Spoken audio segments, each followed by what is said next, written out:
Hi, my name is Jack Bray, and I am doing the final assignment for the leadership class today. So for part A, talking about Napoleon, for question number 1, we have what are some of the social changes that he's made? So first social change is the Code Napoleon. So when Napoleon became the leader of France, one of his top priorities was to recognize the entire legal structure. By the time he was done, France had a unified progressive legal system, which Napoleon gave to other parts of his empire.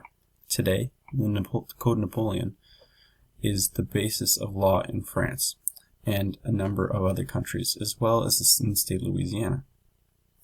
Second social change he's made is the education reforms.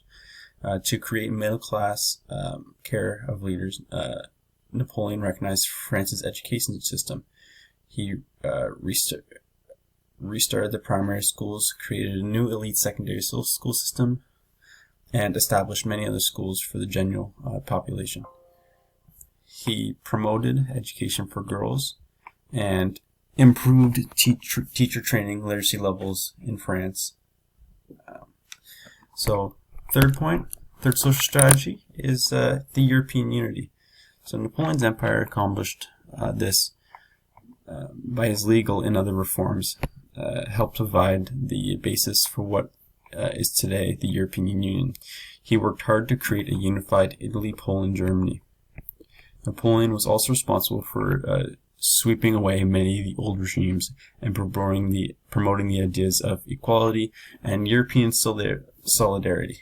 Sure, the old regime still had some life in them when Napoleon left the scene, but things were never really the same. For that reason, Napoleon is often considered the father of modern Europe. Question number 2 on Napoleon. So how does Bonaparte take this to his advantage in necessary quality of leader? And so he was fearless in the battlefield, and he had enough charisma to draw people in with his words. Of course, there are other words that have been used to describe him, such as tyrant, motivator, revolutionary, ruthless politician.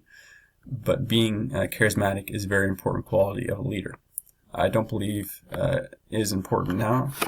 And so the question was also, do you believe as things have changed in the 21st century for CEOs and tweeting political leaders? So I don't believe it's important now because people a lot of time tend to follow the money, and you don't honestly have to be the smartest person in the world, as you can see from Donald Trump with the tweeting.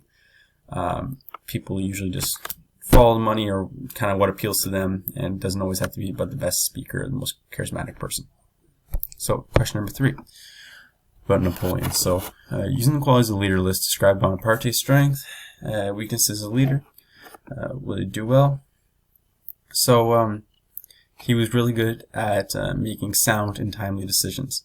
This is connected to how much of a charismatic leader he was, and this helped him tremendously in battle. He was able to recognize his personal strengths and weakness, so he was a very small man, so he knew not to lead in a physical way because that wouldn't have been to his advantage, but he was a very smart and intelligent man, so he led by conducting the army in a more intelligent way and outsmarting his opponents. So, treat your cadets, and also he treated his cadets, or soldiers, like he would want to be treated.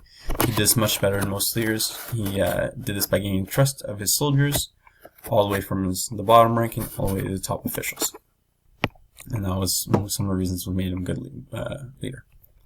So on to part B for Winston Churchill. So Winston Churchill has been described as an important leader of the 20th century. His leadership styles as a junior officer changed as he became the political leader. Describe what leadership style what his leadership style was, including mistakes in his early years compared to when he was in charge of Britain during World War II. So, he led by example. Winston Churchill led the British nation on 2 separate occasions, as Prime Minister and in peace and in war. And on 2 separate occasions as First Lord of the Admiralty, both in the office and on the front line. Yet, he steadfastly refused to take the credit. So, second, he developed leadership potential. When he was not first in command, like when he was not Prime Minister, he wasn't as good of a leader and didn't make as good decisions as he did when he was the Prime Minister, so because that's not his leadership style. He likes to take charge.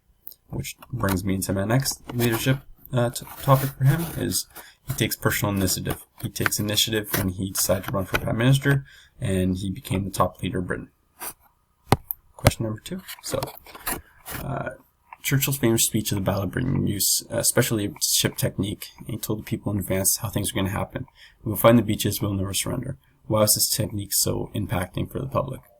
So the speech was first of several Churchill's made in 1940, as he sought to encourage the British public to rise to the challenge and not give up hope. Some historians argued, though, that the major goal of the speech was to draw greater interest from the United States, which at that point in the war was not involved. Okay. And then question number 3. How did Churchill use props and leadership by talking to people to his advantage as a leader?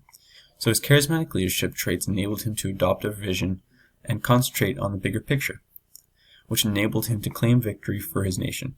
Churchill was able to perform his duties democratically and not as a totalitarian dictator. So as a dictator, as maybe someone like Hitler would have been. To be an exceptional leader, one must have strong communication skills. And by talking to his people, he did that. And he's one of the reasons why he was such a great leader, because he talked to his people no matter who they were. So now part C. So the comparison from the two. So the example for something he drew from Napoleon was his communication skills, as I've stated previously. His speeches,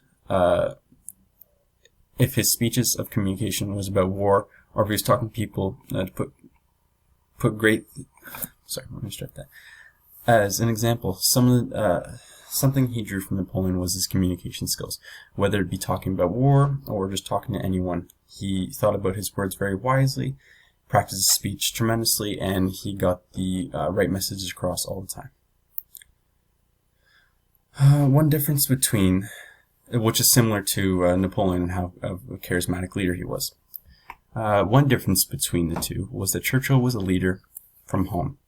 He was not overly physically able man. He was an older man, so he wasn't going to be someone who was at the battlefield fighting all the time, compared to Napoleon, who maybe just because it was different times, but he was there. He knew how to win battles when he was present. This may have just, like I said, been because of different times, but he was still there, and that is the difference between the two. Thank you.